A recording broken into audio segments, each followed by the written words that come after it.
Oh, little rabbit. Right guys, welcome back to Manx Tea. This is going to be another little video about my 890 adventure. If you've seen any of my earlier videos, you will have seen I've done a little top 5 dislikes. We're very nitpicky because this is a great bike, and anyone who's been waiting, this is going to be the top 5 likes because she is a beauty. Right, you'll notice the scenery's changed, and I've also changed clothes. That is because I was trying to do it outside. I've been trying to do it for ages now, and every time I try it, just pees it down. So show you what's go on. We'll do it inside the garage. So if you have been looking forward to the top 5 likes, this is them.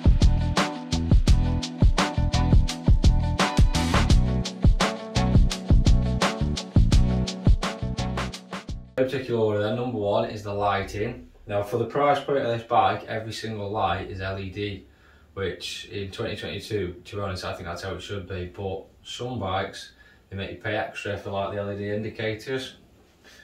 Obviously in the dark as well, it's brilliant. I've rode this in fog, rain, early morning, late at night, yeah, and the lighting's been phenomenal. So that's number 1. Number 2 then is the all-round comfort, rideability and the handling of this bike. Straight up out of the factory, it is set up perfect. I mean, I've tweaked the rebound, one turn, one click as such with this flathead, just because I'm a bit heavier than a normal person. I'm what, 95 kilos, so yeah. But chuck it into a bend, rough roads, bumpy roads, it's perfect. It's real feels planted. It's a nice heavy bike, so you really do get that planted feel, and it's just confidence inspiring. And if you think it's a boring bike, you'll have to think again, because it's not. It's got a KTM DNA, so it's a proper hooligan. The other one then is the power. Like for a middleweight adventure bike, I think it's 105 horsepower this, with 100 Newton meters of torque. But all the torque is available low down, so for riding around towns at legal speeds, it's a right hooligan, proper power. When you ride it in rally mode, which is the only mode that I ride it in, the front wheel just wants to lift. So if you're wanting a bike that can do it all, go for, you know, you can strap it up for touring, off-road it, but you still want to be able to keep up with your mates with the sports bikes or the super nakeds.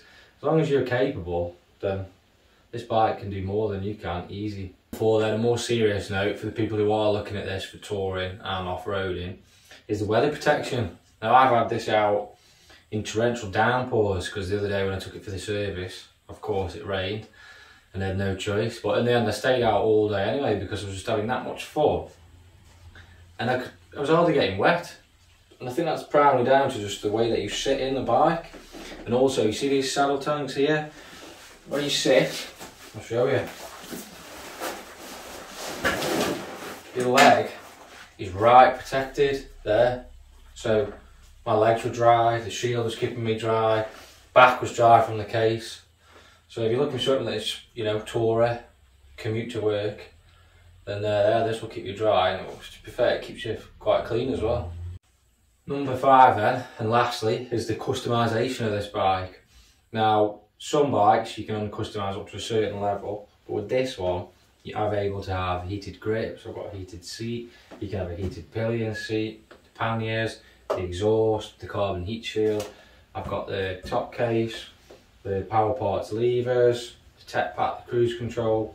You literally can spec this bike to whatever you want. If you can think of it, there is an option for it, which is, to be fair, for a bike of this category, if you're looking for that, then you're going to want to be able to put the heated seats, heated grips, because I've used them and they are phenomenal. So yeah, you know, other bikes I was looking at, they don't, there's different price points, you can't quite spec it how you want. If you buy that model and you can't have that, annoying. But with this one, you buy it, KTM power parts, man, you can have whatever you want virtually.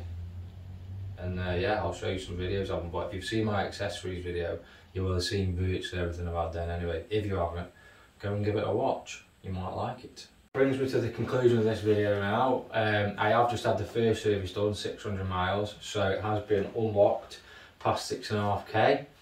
Unfortunately the weather's been poor, so I haven't been able to get any proper footage yet, but there will be a video coming out about that, the cost of the service, you know, is there any difference in the power, which there is, and what have I found out in the first 600 miles, but I just haven't been able to get that yet. If you have got any questions about this bike or anything you want to ask me, I have been answering people in the comments. I have noticed people are taking on board what I've said and riding it themselves and finding out that what I'm saying is not bullshit. So yeah, give us a like and subscribe and let me know anything in the comments.